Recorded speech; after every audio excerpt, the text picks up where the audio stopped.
In today's video, I'm going to teach you how to find an Airtable record ID and use it correctly in your workflow. If you've ever needed to connect Airtable to an API, build a formula, or set up an automation, there's a good chance you've been asked for a record ID. This ID is the unique identifier for a specific record in your table.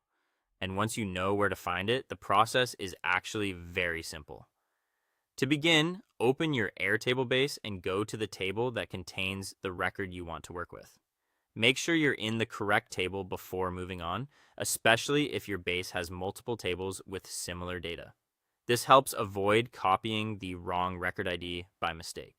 Next, click on the specific record you want to identify. You'll want to select the exact row that belongs to the item, contact, task, or entry you plan to reference later. Be careful here because every record has its own unique ID, so choosing the right one is important. Once you've selected the record, open it in expanded view. This gives you a more detailed view of the record and makes it easier to access the information connected to it. In many cases, expanded view is also the easiest place to confirm that you're looking at the correct record before copying anything. Now look at your browser's URL. When the record is opened in expanded view, Airtable includes that record's unique ID in the web address. This is the part you'll need to find and copy. The record ID typically starts with rec.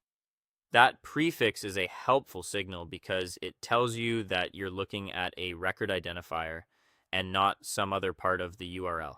The full ID is usually a string of letters and numbers, so make sure you capture the entire value from beginning to end. After that, copy the complete record ID exactly as it appears. It's important not to leave out any characters or add extra spaces, since even a small mistake can cause errors when you try to use it later. Finally, paste that record ID into your API request formula or automation setup wherever a record reference is needed. This allows Airtable or an external tool to point directly to that exact record. And that's it. Once you know to open the record, check the URL and look for the value that starts with rec. Finding an Airtable record ID becomes quick and reliable every time.